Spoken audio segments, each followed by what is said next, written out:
Olá pessoal, vamos a mais uma aula de geografia. O tema da nossa aula de hoje é as questões ambientais do mundo.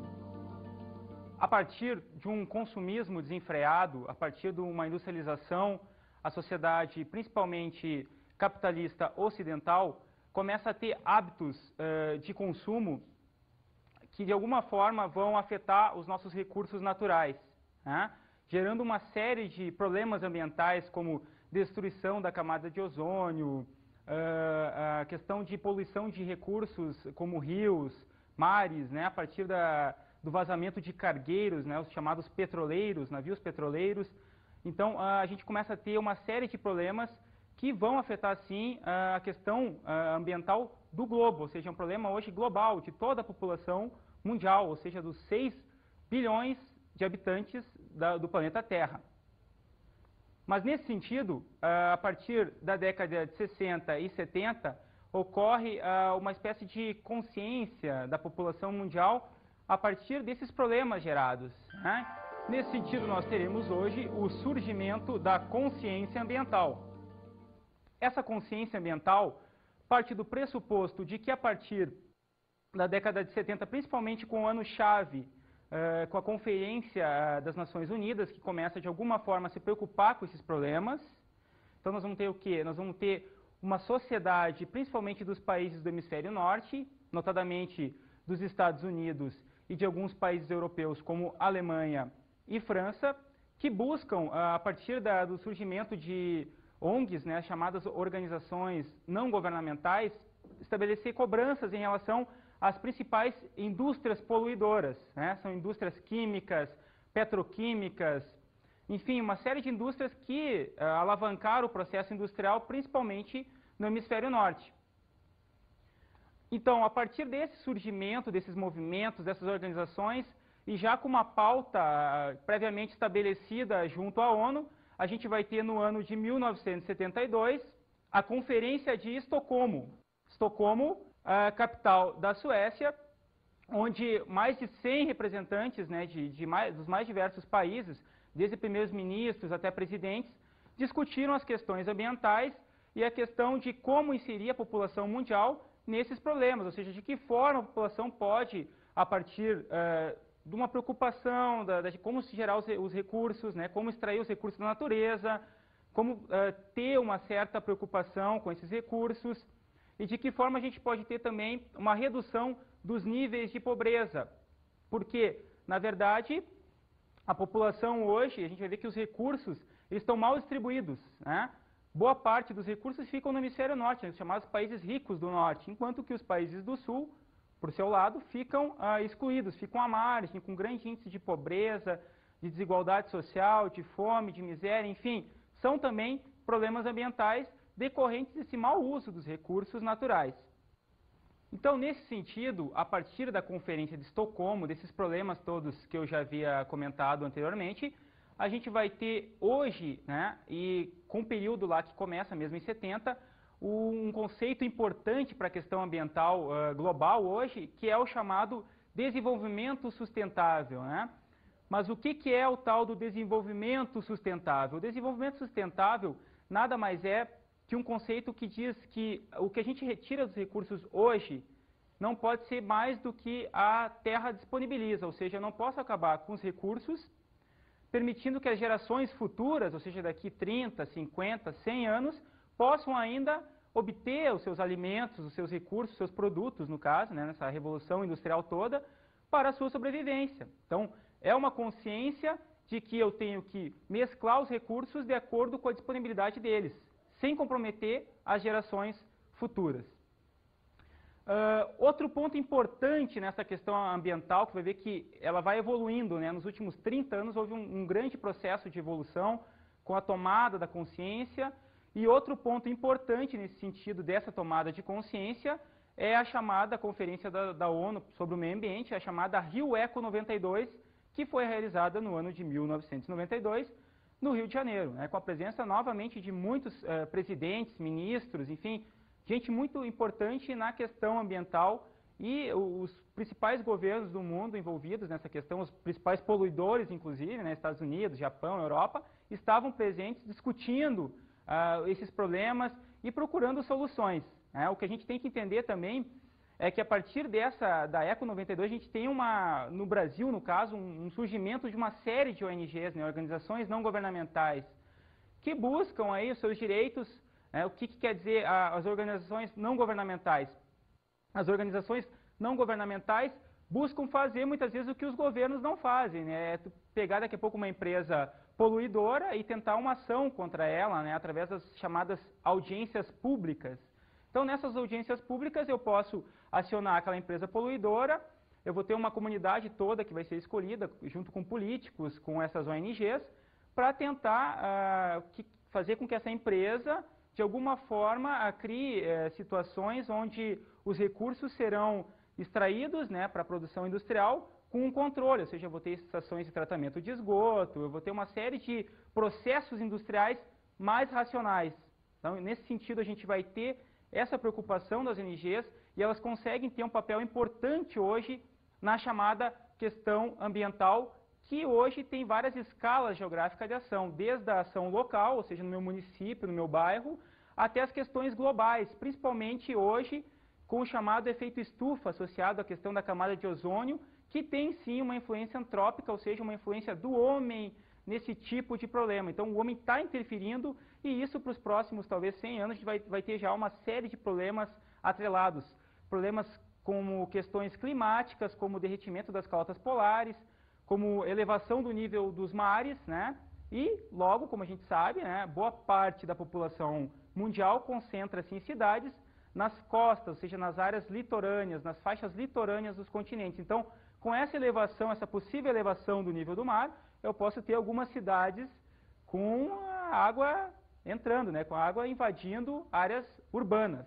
Então, pessoal, a gente vai ter hoje, em relação às chamadas ONGs, um fortalecimento das mesmas, ou seja, um fortalecimento das organizações não governamentais. A gente vai ter hoje como principal enfoque na questão ambiental um esgotamento do modelo consumista. Esse esgotamento do modelo consumista está atrelado à seguinte questão: a humanidade produz muita coisa, muitos produtos industriais principalmente, que na sequência vão gerar o quê? Vão gerar lixo, né? Mas o fator mais importante nessa questão está atrelado não só à questão do consumo em si, mas sim que tipo de consumo eu faço, ou seja, não é apenas o produto, e sim se eu tenho uma renda para adquiri-lo, né? O que a gente vai entender hoje é que os países ricos do norte, aqueles do hemisfério norte que eu já havia comentado, consomem muito mais e com melhor quantidade e qualidade, né, obviamente, do que os chamados países pobres do sul, né, do hemisfério sul. Esse modelo está se esgotando no sentido de que os recursos naturais não suportam mais o consumo que é realizado. Então, a gente vai ter hoje, desde as florestas que estão sendo esgotadas para a construção de casas, celulose, enfim, uma série de produtos químicos e farmacêuticos que têm a base a partir de florestas, né, a partir de árvores da floresta. E também a questão principal hoje é a questão do petróleo, né? Nós vamos ver que esse recurso está se esgotando e é o principal recurso hoje para a Revolução Industrial, né? Hoje nós estamos mais ou menos na terceira Revolução Industrial, né? Uma revolução que está atrelada à questão da robótica, enfim, a questão da produção em série e massa para grandes públicos, né? Principalmente no hemisfério norte, e já está dando sinais de esgotamento em relação aos recursos. Então a gente precisa entender que esses recursos, se não forem de alguma forma, de uma forma mais racional utilizados, a gente vai ter uma série de problemas. Entre esses problemas, nós teremos hoje a questão da pobreza. Então, a pobreza ela vai ser gerada a partir dessa desigualdade toda de níveis de consumo. Nós vamos ver que os países do hemisfério sul não têm uma série de serviços básicos e também de consumo, ou seja, eles acabam consumindo menos que os do hemisfério norte e também não têm acesso ao chamado bem-estar social. Né? O que é o bem-estar social? Bem-estar social é quando uma população tem acesso à educação de qualidade, saúde, né, moradia, enfim, coisas que também estão atreladas a um modelo capitalista, né, que é um modelo de produção em série e tal. Então, esses moradores do hemisfério sul não terão acesso a esses bens, a esses serviços todos, né? gerando, por tabela, uma série de problemas que estão atrelados também à desinformação dessa população. Ou seja, no sentido que eu não tenho acesso à educação, não tenho acesso a uma série de bens e serviços, eu vou, obviamente, também ter uma série de dificuldades em relação à informação. Ou seja, numa sociedade hoje cada vez mais globalizada, onde a informação daqui a pouco vale mais do que qualquer outra coisa, essa população ela fica fora disso, ela fica à margem desse sistema, né? Não tendo uma série de informações como, por exemplo, em relação à política, ou em relação aos seus direitos civis, né? De que forma eu posso ter um direito melhor à educação para os meus filhos, ou um direito a bens e serviços no geral. O que a gente vai ver também que está acontecendo muito em relação a essa população do Hemisfério Sul, e está associado também à forma de consumo, porque é um consumo sem muitas vezes um controle do ambiente, ou seja, a população, ela não digo que ela é irracional, isso seria um determinismo, mas ela tem uma informação em relação ao meio ambiente menor do que a população do Hemisfério Norte, que tem uma consciência ambiental mais definida, digamos assim. Então, essa população do Hemisfério Sul vai acabar consumindo de acordo com as suas necessidades momentâneas, né? Por exemplo, uma população que vive lá na África, ela vai consumir os seus recursos da maneira que bem lhe convier, ou seja, se eu não tenho o que comer, eu vou derrubar árvores, eu vou acabar com uma vegetação, eu vou acabar com animais, enfim, eu vou simplesmente saciar uma necessidade momentânea. Não existe uma racionalidade em sentido em relação às questões ambientais. Tanto é que o discurso que é preconizado pelos países do Hemisfério Norte é de que a pobreza está associado à forma como essa população consome os seus recursos. E, no fundo, a gente sabe que é toda uma questão de geopolítica, uma questão política mundial, onde a desigualdade é o que impera, a desigualdade que surge através da fome, da miséria, da exclusão social. A gente vai ter uma série de problemas ambientais que estão associados a essa desigualdade, né? A chamada degradação ambiental. Mas o que é essa chamada degradação ambiental? A população dos países, principalmente localizados no Hemisfério Sul, de alguma forma vão utilizar os recursos sem aquela chamada consciência que eu havia comentado antes, né? Então, de que forma vai se dar essa degradação? Principalmente nos chamados ambientes urbanos hoje. A degradação ambiental é muito mais visível em ambientes urbanos. Por exemplo, a gente vai ter hoje, em boa parte das cidades do Hemisfério Sul, das grandes cidades, aquelas cidades que muitas vezes têm 500 até 1 milhão de habitantes, no mínimo, uma série de problemas como a questão do lixo, por exemplo, que não é tratado. O lixo é jogado nos chamados lixões, a céu aberto, com uma série de pessoas que dependem daquele lixo para sobreviver, ou seja, são catadores de lixo, que não têm, digamos, ferramentas necessárias para a coleta desse lixo, elas usam as mãos sem nenhuma proteção, elas respiram um ar contaminado com produtos químicos, por exemplo, e também com a questão do chorume, que é aquele líquido que é gerado a partir da compactação, né, do lixo. Então, essas pessoas daqui a pouco vão ter uma série de doenças, como doenças de pele, doenças respiratórias, em função do tipo de trabalho, né? Porque elas não têm quase emprego nesses países, elas têm trabalho, ou seja, elas vão catar latas, catar resto de lixo e vender em feirões ou para algumas empresas que trabalham com a questão da reciclagem, né? Então, uma série de problemas associados à chamada degradação ambiental ocorrem principalmente no chamado Hemisfério Sul, né? E nesse sentido a gente vai ter também uma preocupação dos governos desses países, né? Associado à questão das conferências, principalmente lá de Estocolmo e depois da Rio Eco 92. Mas outro exemplo de problema associado à degradação ambiental diz respeito à questão da moradia, né? Porque se essa população do chamado Hemisfério Sul não tem acesso aos serviços, aos bens, ela vai acabar muitas vezes também morando mal. Morando de que forma, né? Exemplos de moradias, por exemplo, irregulares hoje são as chamadas favelas. O que são favelas? São áreas geralmente localizadas em morros, né, que geralmente nos países subdesenvolvidos são as áreas que não têm ainda uma certa especulação imobiliária, ou seja, a população que tenha um certo poder aquisitivo não quer morar em áreas de morro, Então a população pobre vai ocupar essas áreas irregulares, construindo casas muitas vezes sem nenhuma preocupação arquitetônica ou mesmo em relação ao conforto e também pouco preocupada com a questão da geomorfologia, ou seja, que tipo de terreno eu tenho ali naquele morro, será que é um terreno que daqui a pouco se chover muito ele não pode comprometer a moradia, ou seja, essa moradia pode estar sujeita a um deslizamento de terra. Então a gente vai ver que nesses países do hemisfério sul, as moradias irregulares, muitas vezes chamadas de favelas, vão imperar, ou seja, elas vão na paisagem urbana predominar. E nessas favelas, geralmente os governos não estão presentes, ou seja, falta água, falta luz, né? Geralmente a população dessas favelas, ela vai puxar o gato, né? Ou seja, ela vai puxar um fio irregular, ou ela vai ter daqui a pouco uma água que é retirada de um curso d'água próximo, né? E nesse sentido, o uso desse recurso, no caso o rio, vai ser também um uso muitas vezes irracional. De que forma se dá essa irracionalidade no caso?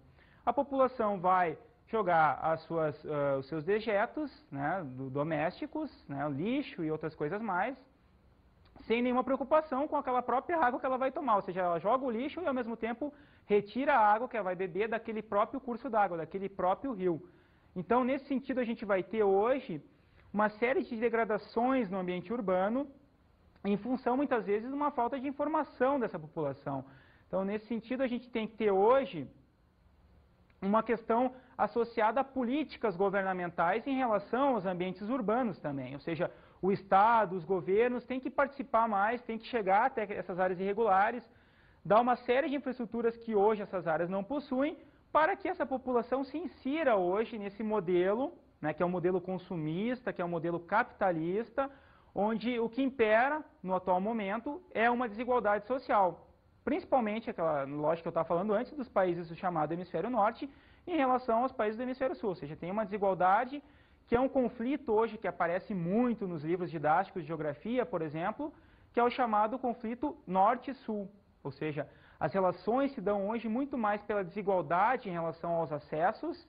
Que tipo de acessos? Acesso ao consumo, acesso aos serviços de saúde, educação, moradia, enfim, aos serviços que a gente precisa hoje cada vez mais, a partir da evolução da sociedade, ou seja, a evolução das informações, das novas tecnologias, inserir a população toda. Ou seja, eu quero daqui a pouco que os 6 bilhões de habitantes do planeta tenham acesso aos alimentos, acesso à água, aos recursos, enfim, que tenham uma vida digna e que, de uma certa forma, nós possamos hoje ter índices menores de mortalidade infantil, por exemplo, índices menores de fome, de doenças, enfim, problemas que estão associados, sim, à desigualdade social gerada a partir da questão do lucro, da questão do capitalismo selvagem, da questão do capitalismo que não se preocupa mais com a população que tem fome, que tem doença, enfim, com a população principalmente dos chamados países que se incluem hoje, que estão inseridos hoje no chamado hemisfério sul.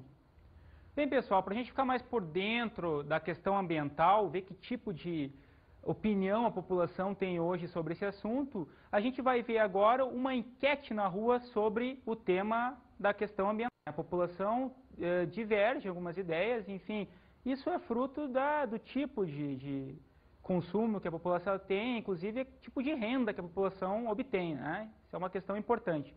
Mas dando sequência à nossa aula, agora a gente vai trabalhar sobre os grandes desastres ambientais.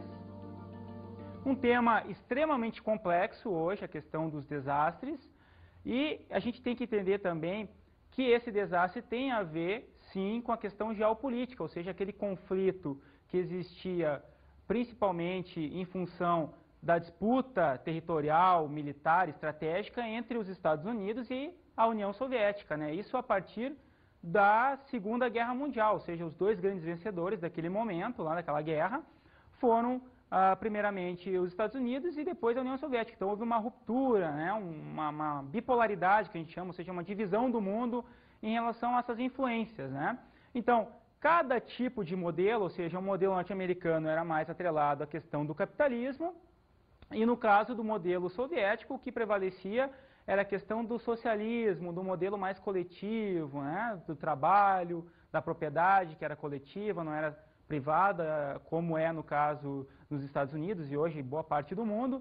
Então, esse tipo de desenvolvimento industrial atrelado à questão da coletividade ou em relação à questão da propriedade privada vai gerar uma série de tipos de indústria, de matriz industrial, de modelo de desenvolvimento industrial, né?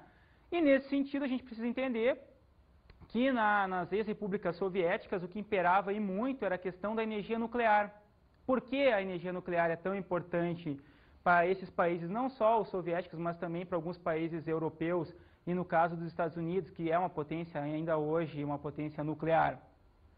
Porque a produção nuclear pode gerar, além da energia nuclear, que pode abastecer residências, como também criar armamentos químicos, né? A chamada bomba atômica, por exemplo, vai ser gerada a partir de uma pesquisa nuclear, a partir do enriquecimento de materiais nucleares. Então, isso era importante, principalmente para as repúblicas soviéticas, né? Gerar equipamentos nucleares e a partir da criação de usinas, né? Existe até hoje uma série de usinas na Rússia, na Ucrânia, que hoje são países independentes, né? Que faziam parte do bloco socialista, que desenvolveram a tecnologia nuclear sem muitas vezes se preocupar com a questão ambiental. Então eu tinha lá uma usina como Chernobyl. A partir do vazamento lá na usina de Chernobyl, eu vou ter hoje, ou seja, mais quase 20 anos, 20, 25 anos depois, casos de câncer associados aos poluentes que foram gerados pela usina e que se espalharam pela Europa toda. Tá? Então, isso é importante para você aí entender, né, a questão de que esses vazamentos nucleares, esse grande desastre que foi Chernobyl, ele gerou uma preocupação global, ou seja, daqui a pouco eu tenho um vazamento numa usina que vai acabar contaminando uma população localizada, às vezes, até 1000 quilômetros de distância do local do vazamento. Outro exemplo que nós temos de um desastre ambiental diz respeito àquela contaminação que ocorreu na indústria de celulose Cataguases, em Minas Gerais. Bom, esse desastre é um desastre ainda considerado local, ou seja, eu tive um vazamento de um tanque de resíduos sólidos dessa indústria de celulose, em Minas Gerais, que acabou vazando, ou seja, houve um rompimento desse depósito. Esse depósito estava localizado próximo a um curso d'água, um rio, obviamente, e a partir desse vazamento o rio foi contaminado e o seu curso d'água contaminou rios próximos, né, rios que tinham interligação com esse rio principal.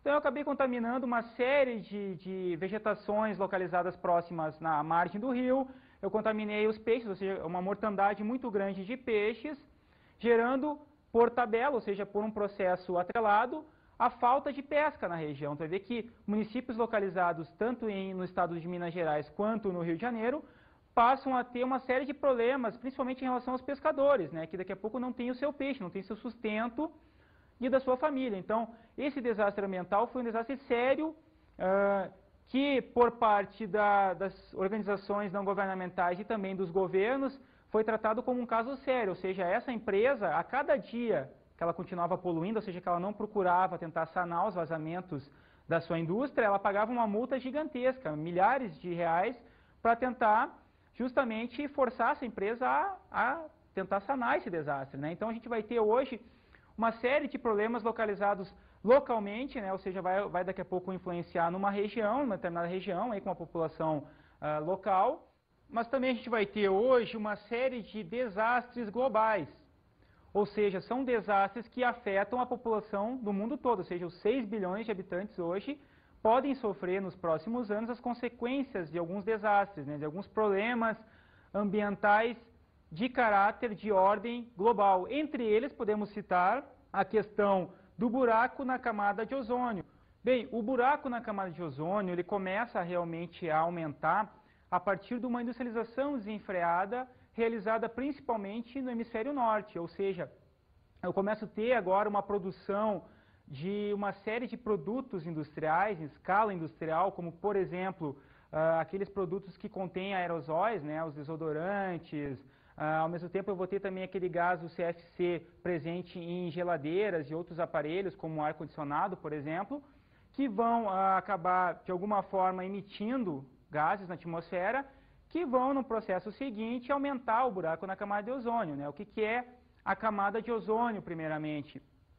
A camada de ozônio é aquela camada que recebe e filtra os raios provindos do Sol, né? Então, é uma camada natural, né? Então, a partir dessa produção industrial desenfreada, a camada de ozônio vai sofrer um processo de desgaste, ou seja, de diminuição da camada e, consequentemente, vai surgir um buraco nela, né? Esse buraco, como consequência principal na questão da vida humana na Terra, está gerando hoje já em alguns países, como no caso no sul da Argentina, problemas seríssimos de casos de câncer de pele, ou seja, a população local não pode mais se expor tanto ao sol, né, para os banhos de sol, no caso, em épocas de veraneio. Então a população tem que usar muitas vezes protetores solares e tal, com índices altos de proteção, para poder permanecer durante 15, 20 minutos, ainda assim em horários pré-determinados pelos médicos, no caso, geralmente depois das 3 horas da tarde e no início da manhã, para evitar o principal ponto de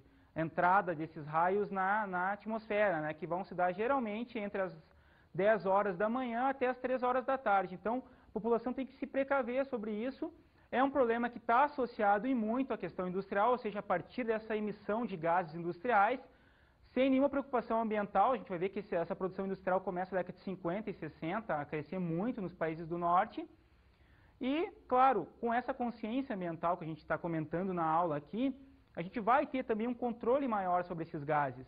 A gente tem hoje um principal ponto, que é o Protocolo de Kyoto, que busca, de alguma forma, reduzir a emissão de gases na atmosfera, gases poluentes. E, nesse sentido, a gente vai ter também uma preocupação em relação às indústrias poluidoras, ou seja, as indústrias têm que se adaptar hoje no sentido de criar novas tecnologias menos poluentes, ou seja, daqui a pouco eu vou abandonar o tal do CFC e vou criar um outro componente químico para a indústria, no caso de eletrodomésticos, tá? Para evitar o tipo de contaminação na atmosfera que vai influenciar também a questão da natureza, ou seja, a partir desse processo de aquecimento, ou seja, estou começando a ter um aquecimento maior, né, das camadas da atmosfera, eu posso ter uma série de desastres associados a isso, ou seja, eu vou ter daqui a pouco um derretimento das calotas polares, né, que é um grande problema ambiental hoje, que também está associado ao ozônio, está associado à camada de ozônio, ao buraco na camada, e também associado a um processo chamado de efeito estufa, né? Ou seja, um aquecimento muito mais rápido do que o verificado há 100 anos atrás, por exemplo. Então, esse aquecimento vai gerar, como um dos seus efeitos, né, principais, derretimento de calotas polares. Como se dá esse derretimento das chamadas calotas polares? As calotas polares ficam geralmente localizadas nos polos, né? Já está dizendo, calotas polares, que se localizam aonde? Tanto no hemisfério norte quanto no hemisfério sul.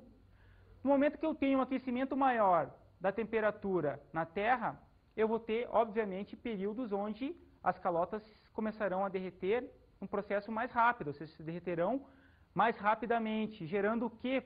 Como principal problema hoje, né? Uma elevação do nível dos mares. Cidades como São Francisco, nos Estados Unidos, já começam assim, a repensar a questão de como criar barreiras para talvez, no momento seguinte, quando o nível do mar se elevar, maneiras de tentar evitar isso. Para ilustrar esse nosso tema de agora, a gente vai ver, nesse momento, um trecho do filme chamado Um Dia Depois de Amanhã. Vocês viram aí, né, pessoal, como esse tema é polêmico e como a gente deve preservar hoje o nosso ambiente, né? Porque senão a gente pode ter uma série de desastres ambientais, e o filme ilustra bem isso. Então, a questão global hoje, a questão dos problemas ambientais é muito importante, e então tenham essa consciência, né? Desenvolva essa consciência entre vocês, entre os familiares, porque é importante para que nós possamos preservar, né, o meio ambiente para gerações futuras também, né? Por que não? Bem, agora nós vamos ver como anda a tal da luta em defesa do meio ambiente. A gente vai ter hoje o surgimento e o crescimento também de uma série de ONGs, né? Uma das principais, assim, vocês devem ter visto aí em algum lugar ou comprado talvez alguma coisinha dela, que é aquela ONG famosa chamada Greenpeace, né? Que é o Paz Verde, que a gente chama, né? Literalmente em português, que é uma ONG que foi criada em países do norte, né? Tem capital aí alemão e alguma coisa norte-americana, que luta em defesa do meio ambiente. De que forma se dá essa luta, né? Das maneiras mais diversas e até engraçadas, né? Eles se amarram a correntes, eles pegam algum navio petroleiro, por exemplo, que está poluindo, eles se amarram no navio, Inclusive já teve casos de morte em relação a isso, né? É um movimento radical, é chamado radicalismo ambiental, né? É uma ONG forte, conhecida no mundo todo, hoje é uma marca, né? Tu vai em muitas lojas aí pelos grandes centros urbanos, tem inclusive camisetas dessa marca, é uma marca mundial hoje que é o Greenpeace, né? E tem realmente um papel importante na questão ambiental, consegue hoje conscientizar boa parte da população mundial, e grupos como o Greenpeace, mas outras ONGs importantes, lutam muito pelo fortalecimento da consciência ambiental. Quando a gente fala em conscientização, a gente sempre fala que é conscientização para o meio ambiente ou conscientização para a conservação da natureza.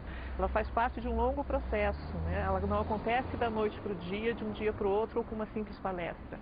A conscientização, ela começa, na verdade, com uma sensibilização das pessoas para a natureza, depois passa para passar para uma reflexão da relação que a pessoa tem com o meio ambiente, para passar para o conhecimento ambiental, para daí ela chegar a uma conscientização. E a gente quer que com essa conscientização se chegue, na verdade, a uma mudança de comportamento dessa pessoa com relação ao meio ambiente ou ao ambiente onde ela vive, né? Passa desde coisas simples, desde fechar a torneira quando se escova os dentes, até realmente você lutar por uma conservação ou para que se tenha um parque nacional, para que se tenha um sistema de unidades de conservação. Isso tudo é uma conscientização, depende da sua consciência, que passa por processo de resgate de cidadania, até chegar realmente a uma conscientização para o meio ambiente. Hoje a gente pode contar que a gente recebeu mais de 102 voluntários de janeiro até outubro de 2004, sem contar os outros anos que também tem seguido mais ou menos essa média. E é muito interessante porque, para nós, é uma das oportunidades da gente dar uma resposta para a sociedade para o trabalho que a gente vem fazendo. Além de poder usar o conhecimento que essas pessoas acabam trazendo para nós. Bom, como vocês viram, tem muita gente hoje, muitos profissionais trabalhando sobre a questão ambiental, né, a importância da questão ambiental, a questão do voluntariado, ou seja, as pessoas estão se inserindo hoje nessa lógica ambientalista, participando, lutando pelos direitos do meio ambiente, se conscientizando como um todo, né? E nesse sentido agora a gente vai ler, né, um trecho do cacique Seattle, né, a questão daquele índio lá que tinha já como prenúncio assim, a questão ambiental, ou seja, os índios até hoje têm uma questão ambiental mais aprimorada que a nossa, né? A forma como o índio vive, né, a questão da aproximação dele com a natureza, toda a preocupação ambiental, ele retira os seus recursos da natureza, ele não degrada, ele procura ter uma vida mais harmoniosa em relação à natureza, e isso é muito importante hoje, num mundo tão conturbado, tão preocupante, né, que é esse mundo atual, esses problemas todos gerados, degradação, pobreza, fome, miséria, enfim, série de problemas que tem a ver, sim, com a questão ambiental e com o tipo de influência que isso vai ter nas nossas vidas no presente e também no futuro. Como podeis vós comprar ou vender o céu, o calor, a terra? A ideia nos parece estranha.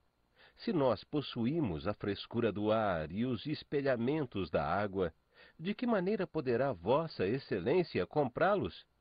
Cada pedaço desta terra é sagrado para meu povo. Cada espinho luminoso do pinheiro, cada bruma dos bosques, cada clareira, cada zoeira de insetos é sagrado na lembrança e na vivência de meu povo. A seiva que corre nas árvores lembra meu povo. Os mortos dos homens brancos esquecem onde nasceram, já que vão passear dentre as estrelas. Nossos mortos jamais esquecem esta terra magnífica, pois ela é a mãe do homem vermelho. Nós somos uma parte da terra e ela faz parte de nós. Cacique Seattle.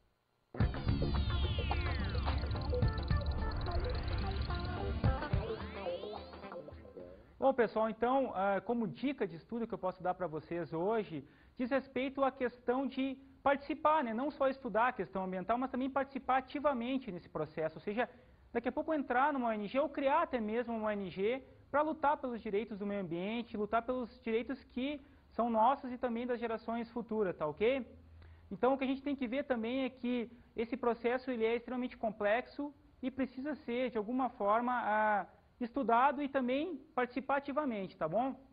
Então, nesse sentido, a nossa aula de hoje era sobre a questão ambiental, um tema importante, interessante, espero que vocês tenham gostado, e até a nossa próxima aula, tá bom?